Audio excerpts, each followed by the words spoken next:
You're listening to PetLifeRadio.com.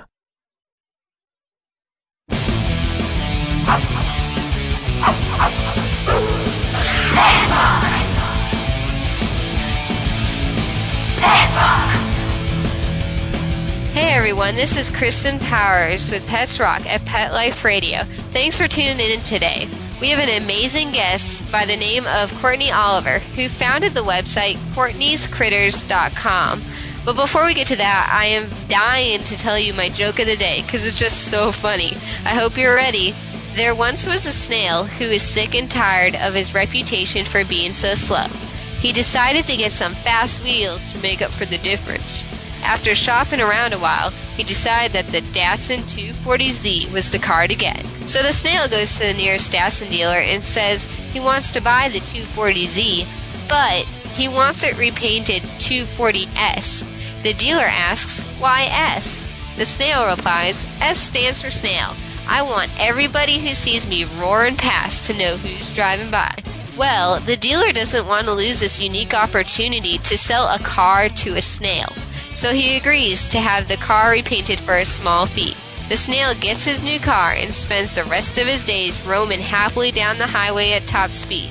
And whenever anyone would see him zooming by, they'd say, wow, look at that S car go.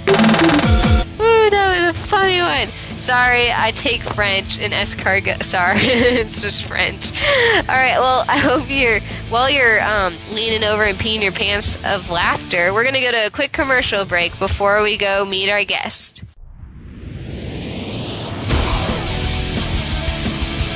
Don't go anywhere, because the best is yet to come. Stick around. It's DesignerPetSweaters.com. Hand-knitted designer sweaters for your precious pup or cool cat. Beautiful couture patterns for your pets, including custom-knitted formal wear, casual wear, yachting, and even sports-themed. Many designer pet sweaters include feathered tammy hats, top hats, and a lot of sparkle. Each sweater includes leg loops, front paw sleeves, and leash opening. Visit DesignerPetSweaters.com to order your four-legged fashions today. Large or small, we fit them all. DesignerPetSweaters.com.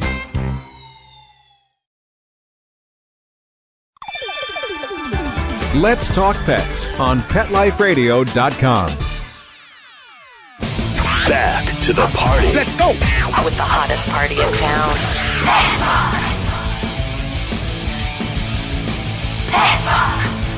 Welcome back, everyone. Today's guest is an amazing young woman named Courtney Oliver, the founder at Courtney'sCritters.com. How are you doing today, Courtney?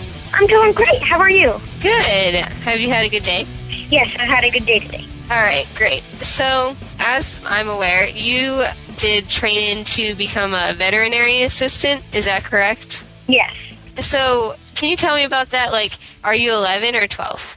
I'm Around 11. that age? You're 11. So, how did you become a veterinarian assistant or trained to be one when you were only 11? So, can you explain that to me? Because that's really cool. Well, I homeschool, and ever since I was 8, I always came in and begged my vet, can I come and can I volunteer? Can I please?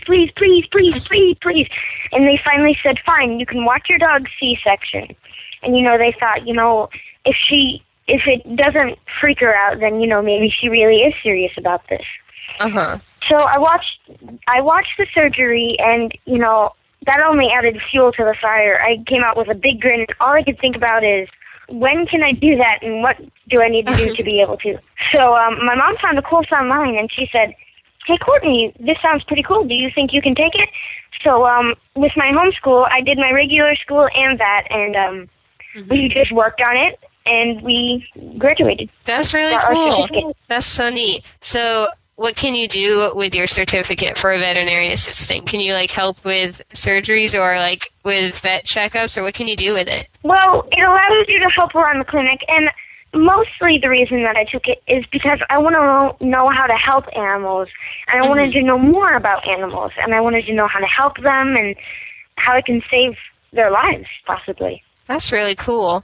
So after you did your veterinarian assistant training, what else have you done, like maybe over this past summer or for the past year that has like added to your knowledge and like your experience as a veterinarian assistant? Well, as you know, I have a website called Courtney's Critters, and I write articles to educate kids about animals, that they might have and responsible ownership. So, most of my knowledge, I research my articles and I write them. So most of my knowledge comes from my website and, other vets. Right. So what was like one of the coolest things or most valuable things you took away from your experiences as a veterinarian assistant? Well, I learned that there's nonstop learning. You always got to keep learning. Dr. Shu says she learns something new every day. So it's good to be open to possibilities to learn and expand your knowledge about animals. So you want to never stop learning, lifelong learning. That's so cool. That's such good advice. So is there anything like really cool, like some cool, insanely amazing fact that you'd like to share with us that you learned that like it just sticks out in your mind?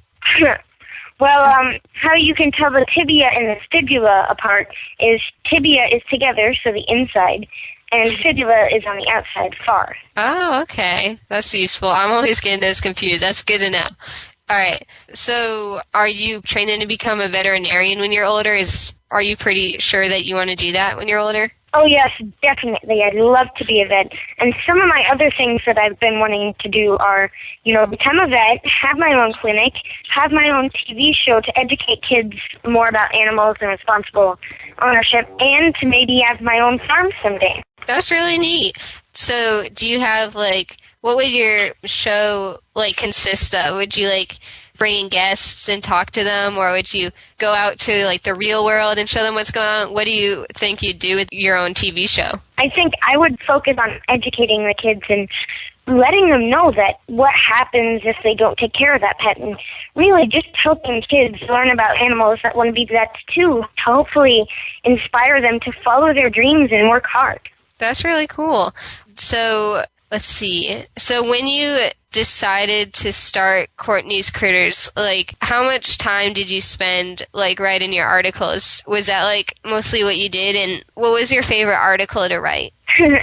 Well, the funniest article to write was to potty train your hamster. That was the funniest one I've ever done.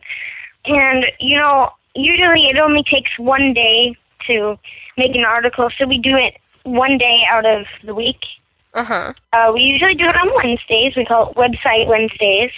Cool. And we get those done. So whenever people look on my website, they'll go, oh, there's something new every week. That's neat. How do you potty train a hamster? Well, it's easy. Now. You take their waste from the cage and put it into this litter box, which you can buy at your local pet store. And they also have, litter in there for them, too. And, their brains, since, some of them are not so smart and some of them are more smart, they'll catch on quicker or slower. But, you want to keep putting their waste in there until they finally think, oh, I'm supposed to go there. Yeah, that's cool. I would have never thought of that. That's like training your cat to use the toilet. I always love those stories. So, I know you have pets. What type of pets do you have? What type of pets do I have? Oh, boy. We have 5 dogs. We have a fish, a hamster, and I'm hopefully adding some more animals to that mix. Yeah. So, are there any, do you have a favorite activity to do with any of them? Or, playing games with your fish or something like that? Anything that you love to do? Oh, so what I like to do in my free time is I like to play with my pets, teach them. I like caring for them. I like doing anything I can with my animals. That's love nice. Things. That's yeah, awesome. We play. And then, I also do a bunch of other stuff. I like to take my dogs for a walk.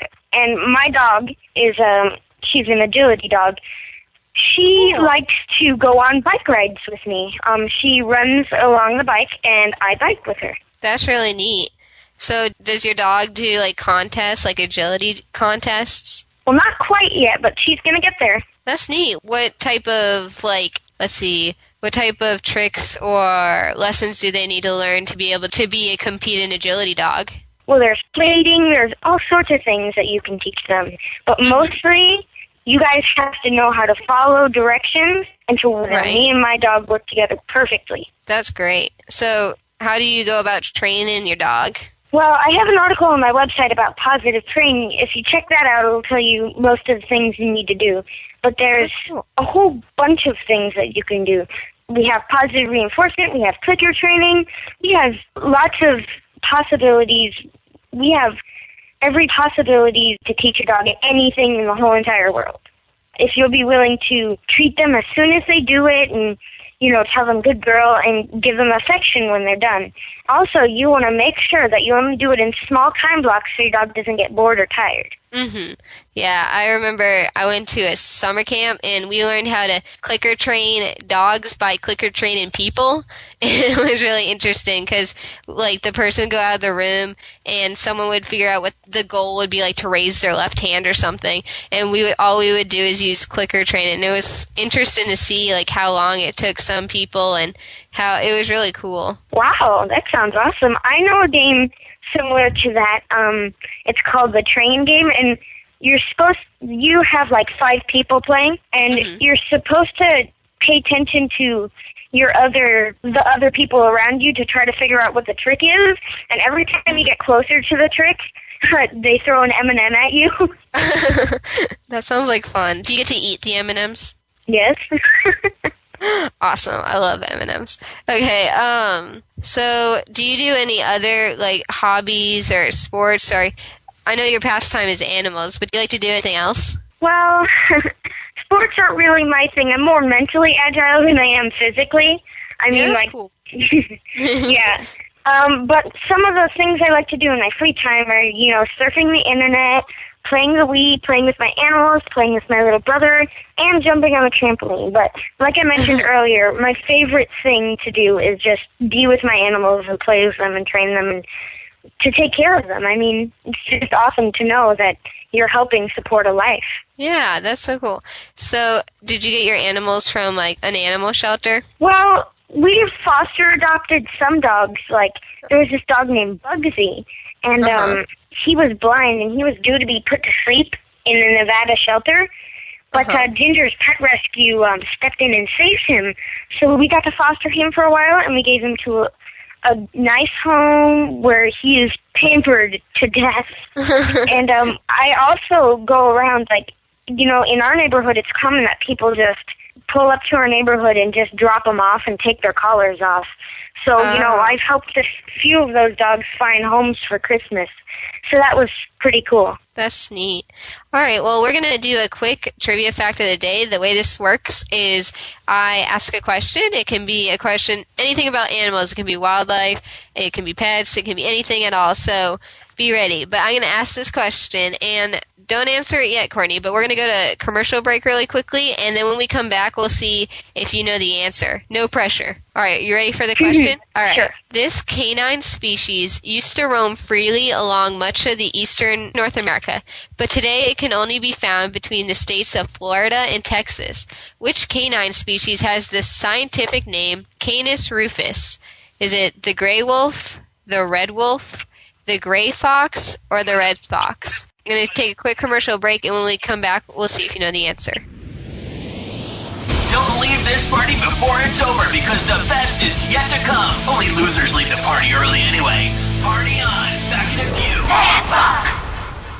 Pet Life Radio, the #1 pet radio network on the planet, joins forces with iHeartRadio to put the power of your pets in your pocket. Awesome! Download the iHeartRadio app and rock Pet Life Radio on your phone, on your tablet, on your Xbox, in your car. Pet talk, pet tunes, and fun pet times. Pet Life Radio and iHeartRadio. Positively Possum. Let's talk pets Let's talk pets on Pet Life Radio. Pet Life Radio. PetLifeRadio.com. Back to the party. Let's go. With the hottest party in town.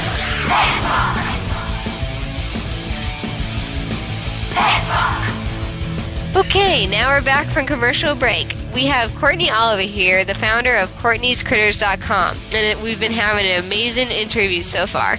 We left off with the trivia fact of the day. I'll read it one more time for those of you who missed it. This canine species used to roam freely along much of eastern North America, but today it can only be found between the state of Florida and Texas. Which canine species has the scientific name Canis rufus? Is it the gray wolf, the red wolf, the gray fox, or the red fox? Courtney, do you have any clue what the answer is? Is it the red wolf? You are correct. Yay! Yep. Woo! I picked that question because I am a huge wolf fan. They're my favorite animal of like all time. And so yeah, I just thought that was really cool. How did you know that? Did you know from like the scientific name? Well, at our zoo up here in Washington, I actually got to do one of the zoo programs there, and they actually helped raise some of the red wolves that were, going extinct, and they helped doing the mating program. So I got to see them, and they told me a little bit about the red wolf. So I got to know a few things about the red wolf while I was there. That's really neat. So you get to do like stuff with your local zoo too? Well, they have zoo programs that they do there, and that could be zookeeper for a week, zookeeper for a day, and teens in science. That's neat. Wow, you're really involved with animals. Impressive.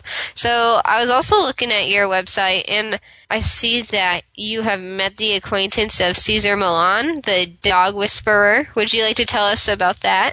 Well, he is very amazing and very nice. Actually, in a couple days here, we're actually going to go back down and see him again. It's going to be really awesome. Yeah, so that was pretty fun. For my birthday last year, I got to go down to the Dog Psychology Center, and that was pretty cool. It was the birthday of a lifetime. Yeah, that sounds neat. So did you meet him there, or like how did you end up meeting him? That sounds really cool. Well, how I ended up meeting him is when I went to the CVC Central Veterinary Conference. We were doing a speaking engagement together. I actually got to give him an intro onto the stage. So that was pretty cool. And the ladies that organized the event knew that I was a big fan.